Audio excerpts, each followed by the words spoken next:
The massive ship appeared without warning. One moment, the skies above Earth were filled with the usual satellites and space debris. The next, a vessel larger than any human-made structure cast its shadow over half of North America.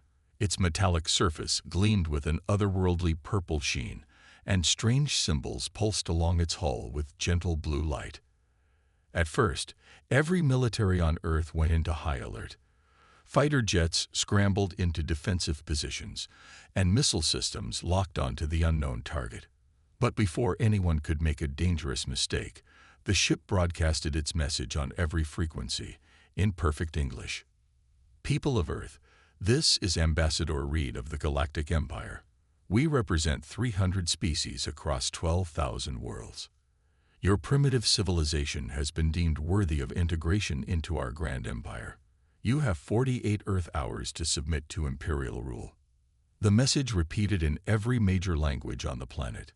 Inside the United Nations emergency session, world leaders gathered in unprecedented numbers. The usual political rivalries faded as humanity faced its first alien ultimatum. The room buzzed with nervous energy as screens displayed real-time images of more imperial ships appearing near the moon. They expect us to just roll over and submit. The American president stood at the podium, his knuckles white as he gripped its edges. 300 species or 3 million. This is our home. The Russian president nodded in agreement, a rare sight in recent years. We may fight among ourselves, but we will not bow to outside threats. More leaders stood, one by one, until the entire assembly was on its feet. The Chinese president smiled, a gleam in his eye. Perhaps it's time we showed these imperial friends what humanity thinks of ultimatums. In orbit, Ambassador Reed waited in his command chair, surrounded by holographic displays showing Earth's major cities. His thin fingers, adapted for the Empire's lower gravity worlds, tapped impatiently on his armrest. Like most imperial citizens, he had never set foot on a death world like Earth. His species had evolved in carefully controlled environments for thousands of generations. "Sir," his communications officer spoke up, "we're receiving a response from their United Nations Assembly." "Put it through," Reed said, already preparing his acceptance speech. These primitive worlds always submitted. They had no choice. The face that appeared on his screen was that of the UN Secretary-General. The human stood straight, chin raised, with the flags of Earth's nations behind him.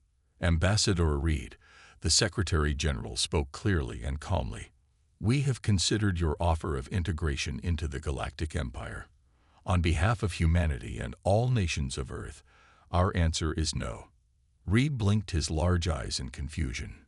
"Perhaps there is a translation error. This is not a negotiation. The Empire does not."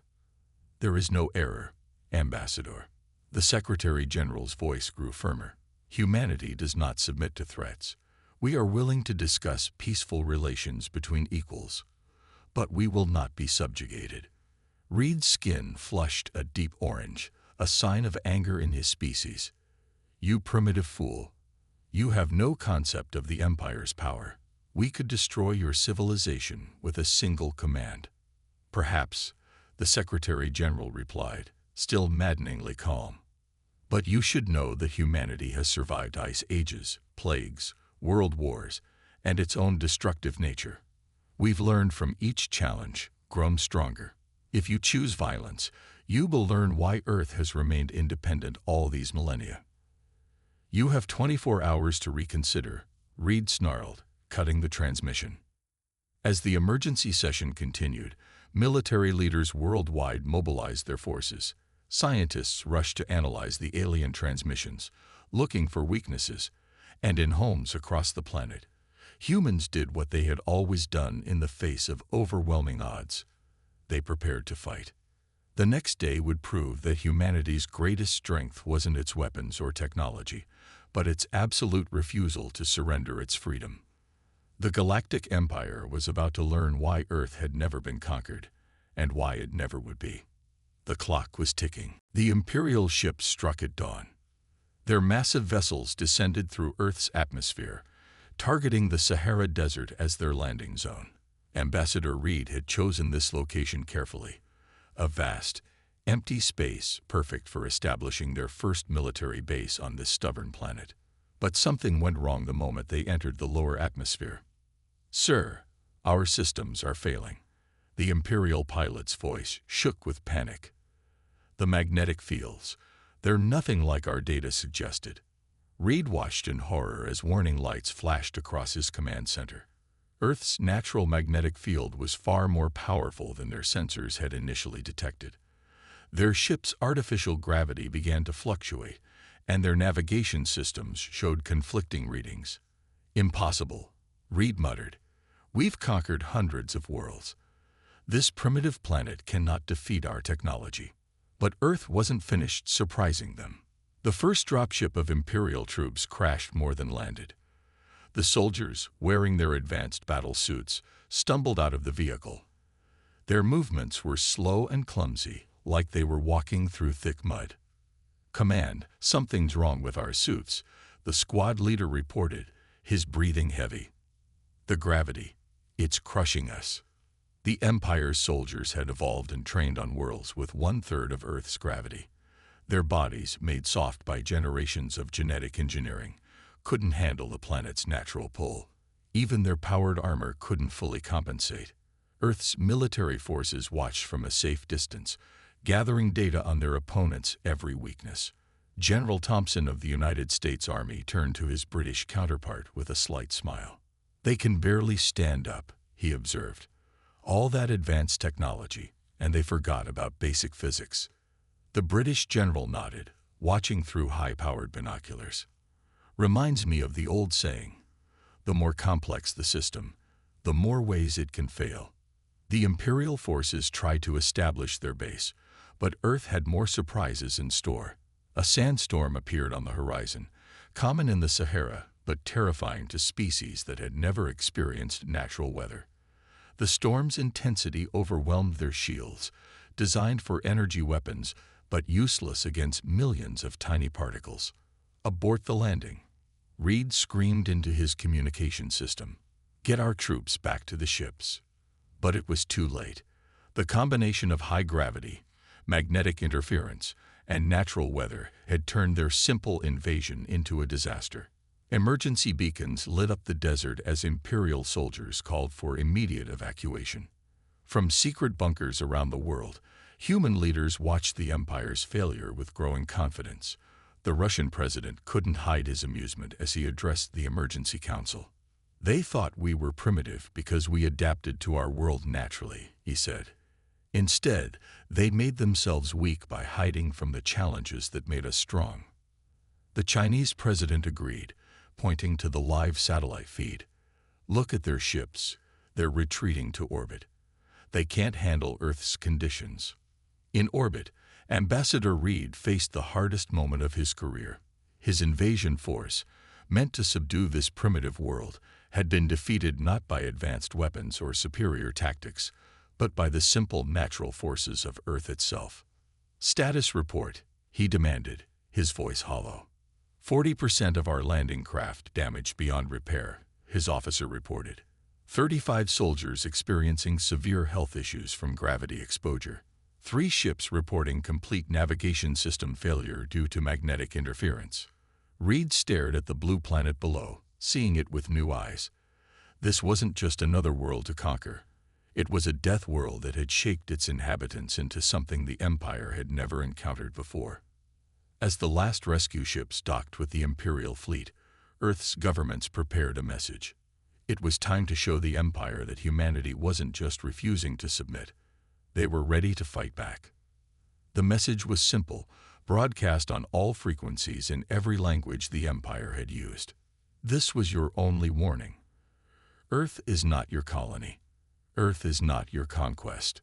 Earth is closed to Imperial forces. Any further incursion will be met with the full force of human resistance. The Empire was about to learn that they hadn't found a primitive civilization. They had awakened a sleeping giant. 1 week after the failed invasion, Earth's scientists made a breakthrough. In a hidden laboratory beneath the Swiss Alps, Dr. Marcus held up a small device salvaged from a crashed Imperial ship. His team had worked day and night to understand the alien technology, and their efforts had finally paid off. It's beautiful in its simplicity, he explained to the gathered military leaders. Their shield technology isn't more advanced than ours. It's just different. And now we can copy it. The United Nations Security Council wasted no time. Within days, every major military installation on Earth had been fitted with modified versions of the Imperial shields. But humanity didn't stop there. They improved upon the design. The Empire's shields are weak against natural forces because they never needed to be strong, Dr. Marcus explained. We've made ours better. They have to be. We live here. Ambassador Reed, still orbiting Earth with his damaged fleet, grew increasingly frustrated. His superiors demanded action, but his forces remained unable to overcome Earth's natural defenses. Then his sensors detected something new. "Sir," his officer called out, "the humans are broadcasting a message. It's different from their usual communications." The message repeated on all frequencies in perfect Imperial Standard language. "Notice to all Imperial forces. Earth and the entire Sol system are now closed to unauthorized traffic. Any violation of Earth space will be considered a hostile act and dealt with accordingly. This is your only warning." In his command chair, Reed laughed. "They're copying our warning formats now. How primitive. Show them what happens to worlds that defy the Empire. Launch the new battleship." The Empire's newest warship, the Starbreaker, moved toward Earth. It was their most advanced vessel, capable of destroying entire cities from orbit. Its shields were supposed to be impenetrable. On Earth, military commanders watched the massive ship approach.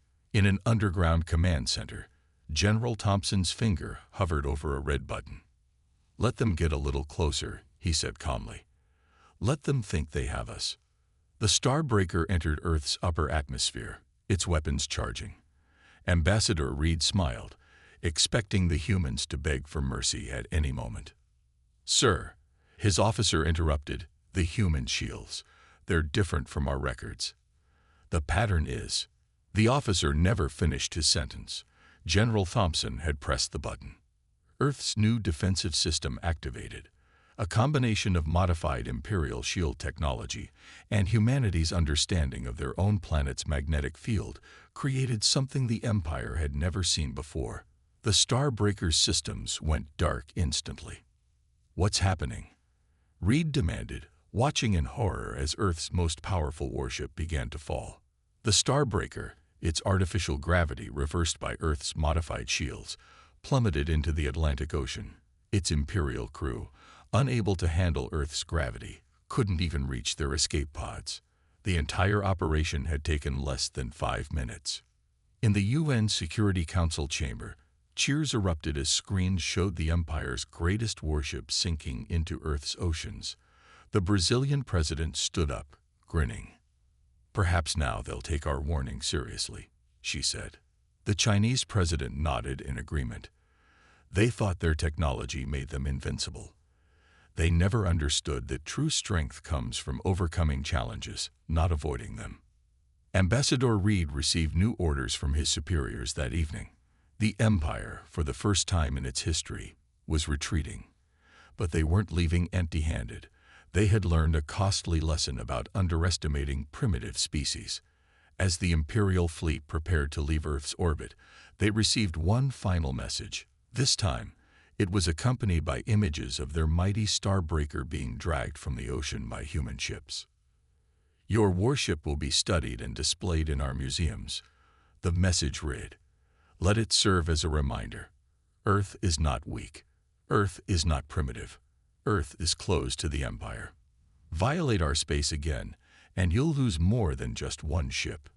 The Empire's mighty fleet turned and fled, leaving Earth's orbit for the first time since their arrival. But this wasn't the end. It was just the beginning of humanity's emergence onto the galactic stage. In their wake, they left a changed Earth, united, stronger, and ready to defend its independence against any threat that galaxy might send. Deep within the Empire's main scientific facility, Lead researcher Alan stared at his test results in disbelief. After 3 weeks of studying data from the failed Earth invasion, he had finally understood why they had lost. The truth was terrifying. "Director, you need to see this immediately," Alan called his superior, his hands shaking as he organized his findings. Director Mills arrived quickly. Unlike most Imperial citizens, she had a keen interest in primitive species. Now, looking at Alan's data, her eyes widened. "This can't be correct," she whispered. "Run the tests again." But they both knew the results would be the same. The numbers didn't lie. Humans were extraordinary. "Look at their bone density." Alan pointed to the scans. "It's 3 times stronger than our enhanced soldiers. Their muscles, developed under Earth's heavy gravity, are 5 times more efficient than ours." Director Mills moved to the next display, showing environmental adaptations. Their temperature tolerances, impossible. They can survive in conditions from -50 to +50 degrees Celsius. Our people can barely handle a 20-degree variation. The revelations kept coming. Earth's organisms had evolved through millions of years of natural selection, creating beings that the Empire's genetic engineering couldn't match. "Their digestive systems can process foods that would kill our people instantly," Alan continued. "They drink fermented beverages for pleasure. Some of them eat plants so spicy it would be classified as chemical weapons on our worlds." In another part of the facility, researchers watched videos of human activities with growing amazement. They saw humans running marathons, climbing mountains, and diving into deep oceans, all without technological assistance. "They do this for fun," one researcher noted in disbelief. "What we consider survival situations, they call sports." Director Mills called an emergency meeting of the Imperial Science Council. The chamber was filled with the Empire's greatest minds, all eager to understand how a primitive species had defeated their most advanced warship. "Our ancestors made a mistake," Mills began her presentation. 10,000 years ago, we chose to adapt our environments to suit us. We created perfect worlds with controlled gravity, regulated temperatures, and engineered food." She paused, letting the images of Earth's harsh but beautiful landscapes fill the screens. "Humans did the opposite. They adapted to their world. Every challenge made them stronger. Every obstacle forced them to innovate. While we hid from adversity, they embraced it." The council chamber erupted in worried whispers. One senior scientist stood up. "But we have genetic engineering. We can modify our soldiers to match them." Alan stepped forward, shaking his head. "It's not that simple. Human adaptability isn't just physical. It's in their minds too. They see problems as challenges to overcome, not threats to avoid. We can't engineer that kind of thinking." The evidence was undeniable. Humans could survive in almost any environment, eat almost anything, and adapt to new situations faster than any species in the Empire. Their bodies were self-healing machines that grew stronger when damaged. "There's more," Director Mills added grimly. "Their planet's gravity, magnetic fields, and atmospheric conditions, they're not just obstacles. They're part of what made humans so resilient. Earth itself is a forge that created a species far tougher than our engineering could produce."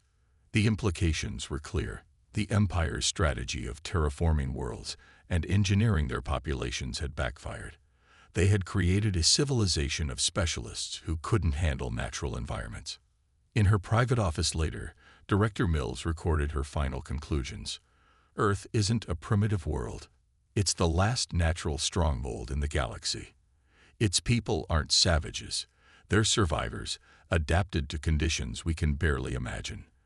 We didn't fail to conquer Earth because our technology wasn't good enough. We failed because we've forgotten what it means to be truly alive." As her report spread through Imperial channels, a realization began to dawn. The Empire hadn't found a new species to conquer. They had discovered their own weakness, reflected in the strength of a people they had foolishly dismissed as primitive. The question was no longer how to defeat humanity. It was what humanity could teach them about true strength. News travels fast, even in space. Within days of Director Mill's report being filed, copies began appearing on every imperial world. The Empire tried to stop its spread, but they had forgotten one important fact. Their own communication systems were designed by the very species they had conquered. On the desert world of Prime, the first whispers of rebellion began. "Have you heard about Earth?" One worker asked another in a crowded marketplace. They didn't just fight back. They won. A single planet defeated the entire Imperial fleet. The story spread like wildfire through the Empire's worlds. Each telling grew more detailed as Director Mill's report reached more eyes. Species that had submitted to Imperial rule for generations began to look at their own history with new eyes. In the Imperial capital, Emperor Thomas faced his first real crisis. The morning reports showed unrest on 30 different worlds. "This is unprecedented," his advisor said, scrolling through the updates. "The outer colonies are refusing to send their resources. 3 mining worlds have declared independence. And look at these images." The screen showed crowds gathering in cities across the Empire. They carried banners with Earth's image and chanted in their native languages. "Remember who we were. Remember our strength." On the forest world of Second, the local governor watched in shock as his people began dismantling the artificial environment domes the Empire had built. "What are you doing?" he demanded. "You need those to survive." The leader of the protesters stood tall. "That's what you told us. But Earth showed us the truth. Our ancestors lived without these domes. We grew weak because the Empire made us weak." The rebellion wasn't fought with weapons. It was fought with information. Species began researching their own histories, discovering that their ancestors had been far more resilient before Imperial protection. In her laboratory, Director Mills received thousands of messages from across the galaxy. Scientists from every species wanted to know more about Earth's natural evolution. Many began secret experiments to recover their lost strengths. "Look at this," she told Alan, showing him new data. "The Third World colonists have started exercising in higher gravity chambers. The aquatic species are swimming in open oceans again. They're all trying to reclaim what they lost." The Empire's carefully controlled worlds were changing. Parks replaced artificial gardens. People chose to walk instead of using automated transport. Children were encouraged to play in natural environments.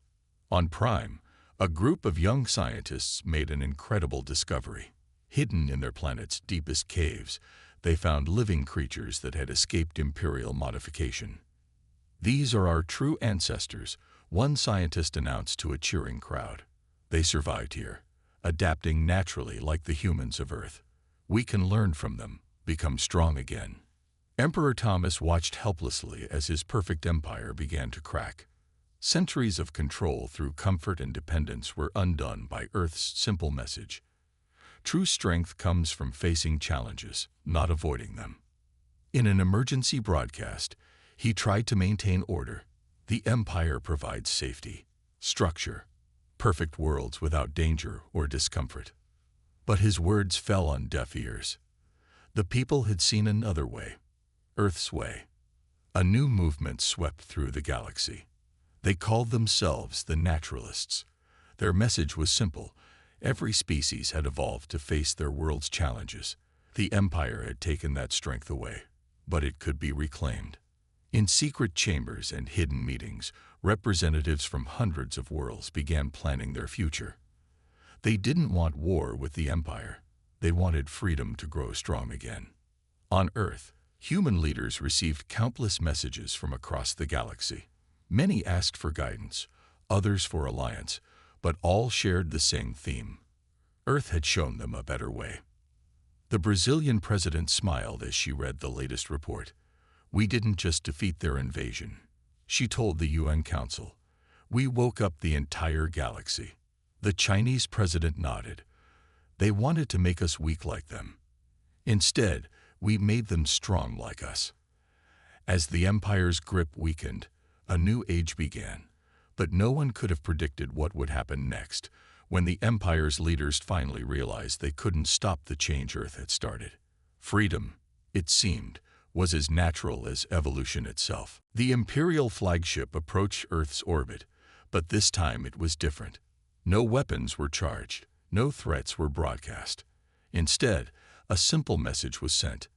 Earth Command, this is Grand Diplomat James of the Galactic Empire. We come in peace to talk. Inside the United Nations building in New York, world leaders gathered once again. The screen showed the Imperial ship, significantly smaller than their previous warships, waiting patiently at the edge of Earth's defense zone. Well, the Indian president said with a slight smile, it seems they finally learned some manners. The UN Secretary General nodded. Let's hear what they have to say. Grand Diplomat James was nothing like Ambassador Reed. When his shuttle landed at the designated meeting point in Geneva, he stepped out slowly, carefully adjusting to Earth's gravity. Unlike his predecessors, he had spent months preparing for this visit. The conference room was neutral ground. On one side sat Earth's representatives, leaders from major nations and top scientists. On the other side, James and his team of advisors watched in fascination as humans casually drank their coffee, a beverage that would be considered toxic on most imperial worlds. First, James began, his voice humble. I offer the Empire's apology for our previous mistakes. The room was silent. This was unprecedented. The Empire had never apologized to anyone. Second, he continued, we come with a proposal.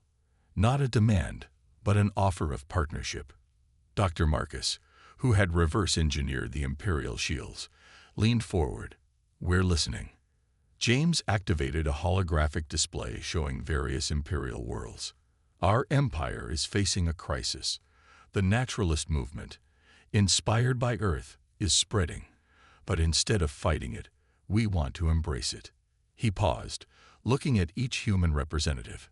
We want to learn from Earth, not just about technology or defense, but about something more important, how to be strong again. The American president raised an eyebrow. And what do we get in return? Full recognition of Earth's independence, James replied. Exclusive rights to the Sol system, trade agreements, and most importantly, a seat at the Imperial Council, not as subjects, but as equals. The Chinese president spoke next. And our conditions? James nodded, expecting this. Name them. The next few hours were intense. Earth's leaders presented their terms. Freedom to develop without imperial interference, the right to refuse any Empire request, and control over how their knowledge would be shared. We won't help you create weapons, the Russian president stated firmly. But we will teach your people how to be strong on their own. James agreed readily. That's exactly what we need. Your natural evolution created something our genetic engineering couldn't match, resilience. Dr. Marcus stepped forward with his own proposal. We've studied your technology. Combined with our understanding of natural adaptation, we could help species recover their lost strengths.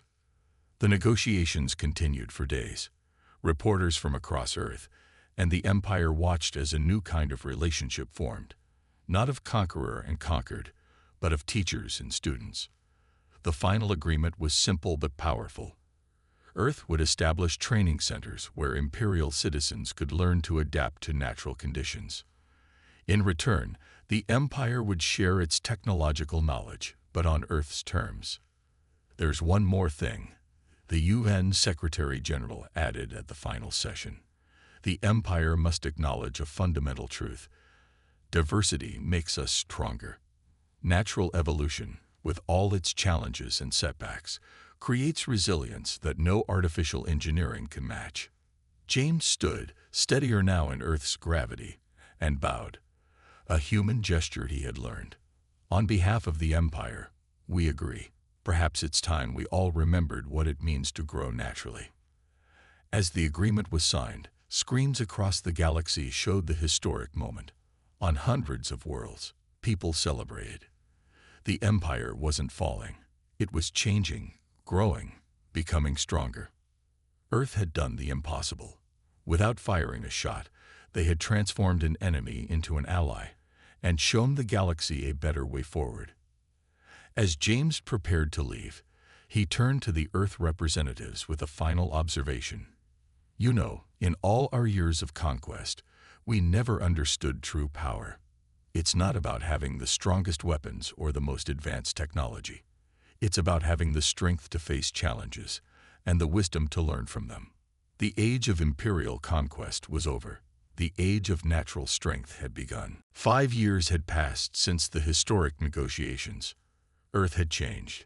Not just one country or continent, but the entire planet had transformed into something unique in the galaxy, the Natural Evolution Preserve. On a bright morning in Kenya, Dr. Marcus stood before a group of alien visitors from 30 different worlds. They watched in amazement as human athletes ran a marathon across the savannah. This is what natural strength looks like, he explained to his wide-eyed audience. No powered suits, no genetic modifications, just bodies adapted through training and determination. The solar system had become the galaxy's most popular learning center. Jupiter's moons hosted gravity adaptation facilities. Mars served as a training ground for survival in harsh conditions. Even Earth's oceans had become classrooms where species could rediscover their natural swimming abilities. In orbit, Director Mills, now Earth's permanent liaison with the Empire, watched a group of Imperial scientists studying Earth's magnetic field. Remember, she told them, your ancestors once navigated by sensing magnetic fields naturally. Those abilities are still in your DNA, waiting to be awakened. The changes spread far beyond Earth. On Prime, the desert world, people had abandoned their climate-controlled domes. They were rebuilding their civilization in harmony with their planet's natural cycles, just as their ancestors had done. We lost 2,000 people in the first year, Prime's governor reported to the Imperial Council. But we gained something more valuable, our strength. Our children can now survive dust storms that would have killed their parents. The Empire itself had undergone a remarkable transformation. The Imperial Council chamber, once filled with genetically perfect specimens, now showcased the diversity of natural evolution. Some representatives were shorter, others taller. Some had scales, others fur. Each adaptation told the story of their species' original homeworld. Emperor Thomas, in his final address before stepping down, spoke to the galaxy. For 10,000 years, we thought perfection meant controlling everything. Earth taught us that true perfection lies in adaptation, in growing stronger through challenges. On Earth, the United Nations had expanded. A new wing housed the Galactic Advisory Council, where human experts helped other species rediscover their natural abilities. The Brazilian president, now head of the Advisory Council, met with representatives from a water world. Your people once had gills, she explained, showing them ancient genetic records. With time and training, you can develop them again. But Earth's influence went beyond physical adaptation. The human spirit of exploration and innovation had infected the galaxy. Species that had relied on imperial technology for millennia began inventing their own solutions to problems. In a surprising development, entertainment became one of Earth's largest exports. The galaxy couldn't get enough of human sports, survival shows, and adventure documentaries. What had once been seen as primitive brutality was now recognized as inspiring displays of natural ability. You humans climb mountains for fun, an alien tourist guide said in amazement, watching climbers scale Mount Everest. No wonder you weren't afraid of the Empire. Earth's military forces had evolved too. They became the guardians of natural evolution, protecting species trying to reconnect with their original strengths. Their motto displayed proudly on their ships: RID, strength through challenge, unity through diversity. In the Sahara Desert, where the Empire had first tried to invade, a massive monument now stood. It displayed the wreckage of the Starbreaker alongside images of Earth's natural wonders. The inscription read in every known language: "Here lies the old way of conquest. Here begins the new way of growth." As Dr. Marcus prepared to end his tour with the alien visitors, a young Imperial citizen raised her hand. "But aren't you afraid?" she asked. "Living with all these natural dangers?" Dr. Marcus smiled, looking up at the blue sky. "That's what the Empire never understood," he replied. "Life isn't about avoiding challenges. It's about growing strong enough to face them. Earth isn't just a planet. It's a reminder of what every species can become when they embrace their natural strength." The galaxy had learned its lesson. Earth wasn't primitive. It was primal, fundamental, a living example of evolution's power. The Empire hadn't found a new subject that day they arrived in Earth's orbit. They had found their teachers.